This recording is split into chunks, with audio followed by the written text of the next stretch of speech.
TV 910ಗೆ ಸ್ವಾಗತ. ನಾನು ಅಸ್ಫಿಯಾ. ನೀವು ಇನ್ನು ನಮ್ಮ ಚಾನೆಲ್ಗೆ ಸಬ್ಸ್ಕ್ರೈಬ್ ಆಗಿಲ್ಲ ಅಂದ್ರೆ ಈಗಲೇ ಸಬ್ಸ್ಕ್ರೈಬ್ ಆಗಿ ಪಕ್ಕದಲ್ಲೇ ಇರುವ ಬೆಲ್ ಐಕನ್ ಕ್ಲಿಕ್ ಮಾಡಿ, ಲೈಕ್ ಮಾಡಿ, ಶೇರ್ ಮಾಡಿ.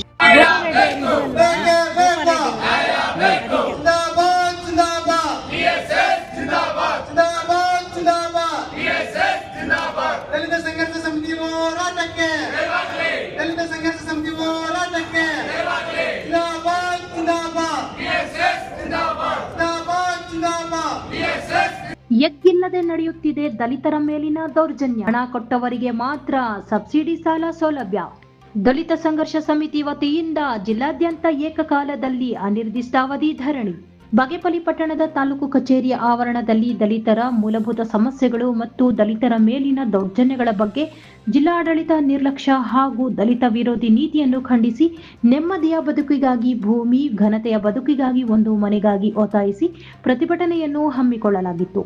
ಚಿಕ್ಕಬಳ್ಳಾಪುರ ಜಿಲ್ಲಾದ್ಯಂತ ಇಂದು ಏಕಕಾಲದಲ್ಲಿ ಅನಿರ್ದಿಷ್ಟಾವಧಿ ಧರಣಿಯನ್ನು ಹಮ್ಮಿಕೊಂಡು ತಮ್ಮ ಹಕ್ಕೊತ್ತಾಯಗಳನ್ನು ಈಡೇರಿಸುವಂತೆ ಸರ್ಕಾರ ಮತ್ತು ಅಧಿಕಾರಿಗಳ ವಿರುದ್ಧ ಘೋಷಣೆಗಳನ್ನು ಕೂಗುತ್ತಾ ಪ್ರತಿಭಟನೆಯನ್ನು ಹಮ್ಮಿಕೊಳ್ಳಲಾಗಿದೆ. ಈ ಸಂದರ್ಭದಲ್ಲಿ ಮಾತನಾಡಿದ ತಾಲೂಕು ಸಂಚಾಲಕರು ಪೈಪಾಳ್ಯ ರವಿ, ಇತ್ತೀಚೆಗೆ ಜಿಲ್ಲೆಯಲ್ಲಿ ದಲಿತರ ಮೇಲಿನ ದೌರ್ಜನ್ಯಗಳು ತೀವ್ರಗೊಂಡಿದ್ದು, ಜಿಲ್ಲಾ ಪೊಲೀಸ್ ಇಲಾಖೆಯ ಗಂಭೀರವಾಗಿ ಪರಿಗಣಿಸಿ ದಲಿತರ ಮೇಲಿನ ದೌರ್ಜನ್ಯಗಳನ್ನು ತಡೆಯುವ ಬದಲು ದೌರ್ಜನ್ಯಕ್ಕೆ ಒಳಗಾದ ದಲಿತರ ಮೇಲೆಯೇ ಕೌಂಟರ್ ಕೇಸ್ ದಾಖಲಿಸಿ ಉಳ್ಳವರ ಹಿತಾಸಕ್ತಿಗಾಗಿ ಅವರನ್ನು ಅಮಾನವೀಯವಾಗಿ ಹೊಡೆದು ಹಿಂಸಿಸಲು ಮುಂದಾಗುತ್ತಿರುವುದು ಖಂಡನೀಯ.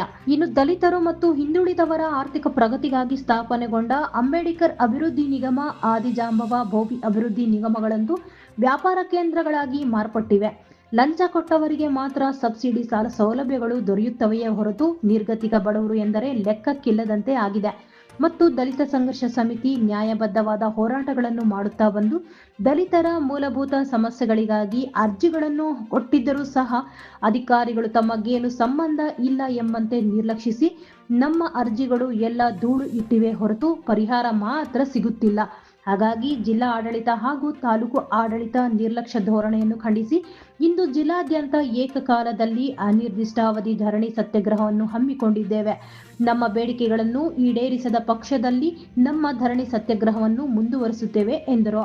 ಪ್ರತಿಭಟನೆಯಲ್ಲಿ ಜಿಲ್ಲಾ ಸಂಘಟನಾ ಸಂಚಾಲಕರಾದ ಬಿವಿ ವೆಂಕಟರಮಣ, ತಾಲೂಕು ಪದಾಧಿಕಾರಿಗಳಾದ ಪ್ರಕಾಶ್, ಮಂಜುನಾಥ, ನಂಜುಂಡಪ್ಪ, ಸತೀಶ್, ಸೂರ್ಯನಾರಾಯಣ, ಚೌಡಪ್ಪ, ಶ್ರೀನಿವಾಸ, ಕಲ್ಲಿಪಲ್ಲಿ ಶ್ರೀನಿವಾಸ, ಇಂದ್ರ, ಗೋಪಿ, ನಾರಾಯಣಪ್ಪ, ಈರಪ್ಪ, ಮುನಿರಾಜು, ಬಾವಾಜಿ, ಗಂಗಾಧರ, ಗಂಗರಾಜು, ಗಂಗಾಧರ್ ಇನ್ನು ಮುಂತಾದ ದಲಿತ ಮುಖಂಡರು ಹಾಜರಿದ್ದರು. దళితుల ಮೂಲಭೂత సమస్యలు మరియు దళితుల పైన దౌర్జన్యాల గురించి జిల్లాడಳಿತ నిర్లక్ష్య ఒక ధోరణ మరియు దళిత విరోధి నీతిని ఖండించి ఈరోజు తాలూకా ఆఫీస్ ముందర మన దళిత మరియు వెనకబడిన వర్గాల పోరాట నాయకుడైన మన బీవీఎన్ గారి నేతృత్వంలో ಈ ಹೆಣ್ಣು ಜನ ಏನಿದೆ ಇರ್ತಕ್ಕಂಥ ಹೆಣ್ಣು ಮಕ್ಕಳೆಲ್ಲ ಮರ್ತುಬಿಟ್ಟು ಕನಿಷ್ಠ ಕೃತಜ್ಞತೆಯನ್ನು ಬಾಬಾ ಸಾಹೇಬ್ ತೋರಿಸುವಂತ ಪ್ರಯತ್ನವೂ ಮಾಡಿ ಬಹುಶಃ ಪ್ರಿನ್ಸಿಪಲ್ಸ್ ಆಫ್ ಸ್ಟೇಟ್ ಪಾಲಿಸಿಸ್ ಅಂತಾರೆ. Directives principles of state policies ಅಲ್ಲಿ ಯಾರು ಅರ್ಥ ಮಾಡ್ಕೊಂಡಿದ್ದಾರೆ? ಜೈ ಸಂವಿಧಾನ, ಜೈ ಭೀಮ್ ಅಂತಾರೆ. ಏನ್ ಸಂವಿಧಾನ ಅಂದ್ರೆ? ಸಚಿವರ ಕ್ಷೇತ್ರದಲ್ಲೇ ರೈತರ ಜಮೀನು ಅರಣ್ಯ ಇಲಾಖೆಗೆ ಜಂಪ್. ಸರ್ಕಾರ ರೈತರ ಬೆನ್ನು ಮುರಿಯುವ ಕೆಲಸ ಮಾಡುತ್ತಿದೆ. ರೈತರ ಜಮೀನನ್ನು ಅಳತೆ ಮಾಡಿದ ಸರ್ವೆ ಅಧಿಕಾರಿಗಳು. ಪರಿಭಾವಿತ ಅರಣ್ಯ ಪ್ರದೇಶ ಸದ್ಯ ತಾಲೂಕಿನ ರೈತರನ್ನು ಕಂಗೆಡಿಸಿದೆ. ತಾಲೂಕಿನ ಸಾಕಷ್ಟು ರೈತರ ಹಾಗೂ ಸರ್ಕಾರಿ ಜಮೀನುಗಳ ಪಹಣಿಗಳಲ್ಲಿ ಡೀಮ್ಡ್ ಫಾರೆಸ್ಟ್ ಎಂದು ಬಂದು ಕೂತಿದೆ. ಇದೇ ಈಗ ರಾಜಕೀಯ ಕೆಸರೆರಚಾಟಕ್ಕೂ ಕಾರಣವಾಗಿದ್ದು ರೈತರು ಏನು ಮಾಡಲಾಗದ ಪರಿಸ್ಥಿತಿಯಲ್ಲಿ ಪರದಾಡುತ್ತಿದ್ದಾರೆ. ರೈತರು ಮಾತ್ರವಲ್ಲ, ಸರ್ಕಾರಿ ಜಾಗವೂ ಸಿಗದೆ ತಾಲೂಕಿನ ಅಭಿವೃದ್ಧಿಗೂ ಹಿನ್ನಡೆಯಾಗಿದೆ. ತಾಲೂಕಿನಲ್ಲಿ ಪರಿಭಾವಿತ ಅರಣ್ಯ ಎಂದು ಸರ್ಕಾರದಿಂದ ಘೋಷಣೆಯಾಗಿರುವ ಪ್ರದೇಶದಲ್ಲಿ ಪ್ರಸ್ತುತ ಸ್ವಾಭಾವಿಕ ಗಿಡ, ಮರ, ಕೆರೆ, ಕುಂಟೆ, ಕಲ್ಲು ಬಂಡೆ, ಲೀಸ್ ಲ್ಯಾಂಡ್, ಮುಜರಾಯಿ ಜಮೀನು, ಅರಣ್ಯ, ರೈತರ ಹಿಡುವಳಿ ಜಮೀನು ಸೇರಿದೆ. ಹೀಗಿರುವಾಗ ಚಿಂತಾಮಣಿ ತಾಲೂಕಿನ ಕೈವಾರ ಹೋಬಳಿ ವ್ಯಾಪ್ತಿಯ ಅಟ್ಟೂರು ಗ್ರಾಮದ ಸರ್ವೆ ನಂಬರ್ 1 ಮತ್ತು 83ಕ್ಕೆ ಚಿಂತಾಮಣಿ ತಾಲೂಕು ದಂಡಾಧಿಕಾರಿಗಳಾದ ಸುದರ್ಶನ್ ಯಾದವ್ ರವರು ಸರ್ವೆ ಕಾರ್ಯ ನಡೆಸಲು ಆದೇಶಿಸಿದ್ದು, ಅದರಂತೆ ಭೂಮಾಪನ ಇಲಾಖೆ ಅಧಿಕಾರಿ ಖಾದರ್ ಸಾಬ್ ಹಾಗೂ ಸಿಬ್ಬಂದಿ ಆ ಸ್ಥಳಕ್ಕೆ ಭೇಟಿ ನೀಡಿ ಸರ್ವೆ ಕಾರ್ಯ ನಡೆಸಿದರು. ನಂತರ ಮಾತನಾಡಿದ ಅವರು, ಸರ್ವೆ ನಂಬರ್ 83ರಲ್ಲಿ ಅಕರ್ಬಂದಿನಂತೆ ಹಾಗೂ ಪಹಣಿಯಂತೆ 42 ಎಕರೆ ಜಮೀನಿದ್ದು, ಕೈತಪ್ಪಿನಿಂದ 62 ಜಮೀನು ಅರಣ್ಯ ಇಲಾಖೆಗೆ ಸೇರಿಸಿದ್ದು, ಅರಣ್ಯ ಇಲಾಖೆಯವರು 25 ಎಕರೆ ಜಮೀನು ಅರಣ್ಯ ಇಲಾಖೆದು ಎಂದು ಹೇಳಿದ್ದಾರೆ. 21 ಎಕರೆ ಜಮೀನಿನಲ್ಲಿ ರೈತರು ಉಳುಮೆ ಮಾಡಿಕೊಳ್ಳುತ್ತಿದ್ದಾರೆ. ರೈತರ ಜಮೀನು ಹಾಗೂ ಡೀಮ್ಡ್ ಫಾರೆಸ್ಟ್ ಜಮೀನು ಎಷ್ಟಿದೆ ಎಂದು ಅಳತೆ ಮಾಡಿಕೊಳ್ಳಲಾಗಿದ್ದು, ಮುಂದಿನ ಕ್ರಮಕ್ಕಾಗಿ ತಾಲೂಕು ದಂಡಾಧಿಕಾರಿಗಳಿಗೆ ಸಲ್ಲಿಸಲಾಗುವುದು ಎಂದು ಹೇಳಿದರು. ಇನ್ನು ಇದೇ ವೇಳೆ ರೈತ ಜಿಟ್ಟಿ ವೀರಪ್ರಸಾದ್ ಮಾತನಾಡಿ, ಸರ್ಕಾರಗಳು ರೈತರೇ ನಮ್ಮ ಬೆನ್ನೆಲುಬು ಎಂದು ಹೇಳುತ್ತಾರೆ, ಆದರೆ ಇಲ್ಲಿ ರೈತರ ಬೆನ್ನು ಮುರಿಯುವ ಕೆಲಸ ಮಾಡುತ್ತಿದ್ದಾರೆ ಎಂದು ಸರ್ಕಾರದ ವಿರುದ್ಧ ಅವರು ಗುಡುಗಿದರು. ಈ ಕೂಡಲೇ ಅರಣ್ಯ ಇಲಾಖೆಯ ಅಧಿಕಾರಿಗಳು ಸರಿಯಾದ ರೀತಿಯಲ್ಲಿ ಜಮೀನನ್ನು ಪರಿಶೀಲನೆ ಮಾಡಿ ಅರಣ್ಯ ಇಲಾಖೆಯ ಜಮೀನು ಎಷ್ಟು ಹಾಗೂ ರೈತರ ಜಮೀನು ಎಷ್ಟು ಎಂದು ಸ್ಪಷ್ಟಪಡಿಸಿಕೊಡಿ, ಇಲ್ಲದಿದ್ದರೆ ಎಲ್ಲಾ ರೈತರು ಒಟ್ಟುಗೂಡಿ ಕಾನೂನು ಹೋರಾಟ ಮಾಡುತ್ತೇವೆ ಎಂದು ಎಚ್ಚರಿಕೆ ನೀಡಿದರು. Bureau report Syed Aslam Pasha, Chintamani. ತಾಲೂಕು ಕೈವಾರ ಹೋಬಳಿ ಅಟ್ಟೂರು ಗ್ರಾಮದ ಸರ್ವೆ ನಂಬರ್ 1ಕ್ಕೆ 1 ಮತ್ತು 83ಕ್ಕೆ ಹೋಗಿ ಸರ್ವೆ ಮಾಡಿ ಅಂತ ಹಾಕಿದ್ದಾರೆ. ಅವರ ಮಾಡಿರೋ ಉದ್ದೇಶ ಏನಂದರೆ, ಇವರು ಪೋಡಿಗೆ ಹಾಕಿದ್ರು, ಈ ಡಿಡಿಲರ್ ಕೋರ್ಟ್ಗೆ ನಂಗೆ ಪೋಡಿ ಮಾಡಿಕೊಡಿ ಅಂತ ಹೇಳಿದರು. ಆದರೆ ಇಲ್ಲಿ ಸಮಸ್ಯೆ ಏನಂತ ಹೇಳಿದ್ರೆ, ಈ ಒಂದು ಸರ್ವೆ ನಂಬರ್ 83ರಲ್ಲಿ ಆಕಾರ ಬಂದಂತೆ ಹಾಗೂ ಪಹಣಿ ಅಂತೆ 42 ಎಕರೆ ಜಮೀನಿದೆ.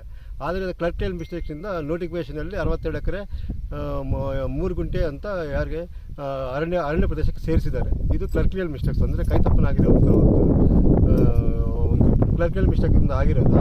ಇದನ್ನು ಸರಿಪಡಿಸಿ ಈಗ ಕಳಿಸ್ಬೇಕು. ಈ ಸರಿಪಡಿಸಿ ಕಳಿಸ್ಬೇಕಂತ ಹೇಳಿದ್ರೆ ಇವರು ಫಾರೆಸ್ಟ್ ಅವರು ಈಗ 25 ಎಕರೆಯಲ್ಲಿದ್ದಾರೆ. ಮಿಕ್ಕಿದ ಜಮೀನಲ್ಲಿ ಇವರು 21 ಎಕರೆಯಲ್ಲಿ ರೈತರಿದ್ದಾರೆ. ಆ ಒಂದು 25 ಎಕರೆಯಲ್ಲಿ ಕೂಡ ಕೆಲವರದ್ದು 2006 ಕೂಡ ದುರಸ್ತಿ ಆಗಿ ಹೋಗಿಬಿಟ್ಟಿದೆ. ಅಂದರೆ ಇದು ಫಾರೆಸ್ಟ್ಗೂ ಯಾವುದೋ ಇದಕ್ಕೆ ವ್ಯತ್ಯಾಸ ಸಂಬಂಧ. ನನ್ನ ಹೆಸರು ಜಟ್ಟಿ ವೀರಪ್ರಸಾದ್ ಅಂತೇಳಿ, ಅಟ್ಟೂರು ಗ್ರಾಮದ ರೈತ ನಾನು. ಅಟ್ಟೂರು ಗ್ರಾಮದ ವಿಲೇಜ್ನಲ್ಲಿ ಕೈವಾರ ಹೋಬಳಿಗೆ ಸಂಬಂಧಪಟ್ಟಂತೆ ಈ ಜಮೀನು ಅರಣ್ಯ ಇಲಾಖೆದವರು 25 ಎಕರೆ ಅಂತ ಬೋರ್ಡ್ ಹಾಕೊಂಡಿದ್ದಾರೆ. ಇದು 46 ಎಕರೆ ಚಿಲ್ಲರೆ ಇದೆ. 25 ಎಕರೆ ಹೋದ್ರೆ 21 ಎಕರೆ ರೈತರದ್ದು ಉಳಿದಿರ್ತದೆ. ಆ ಉಳಿದ ಭೂಮಿಗೆ ಕ್ಲಿಯರೆನ್ಸ್ ಕೊಡಬೇಕಾದ್ರೆ 2006ರಿಂದ ಇಲ್ಲಿವರೆಗೂ ನಮ್ಮ ರೈತರನ್ನ ಪ್ರತಿಯೊಂದು ದಿವಸ ತಿರುಗಿಸಿ DC-ಯಿಂದ AC-ಯಿಂದ ADLR DDLR ತಹಶೀಲ್ದಾರು ಅಂತ ಎಲ್ಲ ಕಚೇರಿಗಳಾದವು.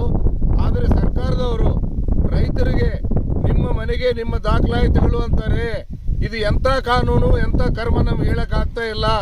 ದಯವಿಟ್ಟು ರಾಜಕೀಯ ನಾಯಕರುಗಳಿಗೆ, ಸಂಬಂಧಪಟ್ಟ ಅಧಿಕಾರಿಗಳಿಗೆ ನನ್ನ ಮನವಿ ಏನಂದ್ರೆ, ಕಣ್ಣು ತೆಗೆದು 25 ಎಕರೆ ಅರಣ್ಯ ಇಲಾಖೆ ಭೂಮಿಗೆ 46 ಎಕರೆ ಇದ್ರೆ 21 ಎಕರೆ ರೈತರು ಸೇರಿ ನಮ್ಮನ್ನ ಯಾಕೆ ಹಾಳು ಮಾಡ್ತೀರಿ ಸ್ವಾಮಿ, ನಮ್ ಕ್ಲಿಯರೆನ್ಸ್ ಕೊಡ್ರಿ ಅಂತೇಳಿ ನಾನು ಮನವಿ ಮಾಡ್ತಾ ಇದ್ದೀನಿ.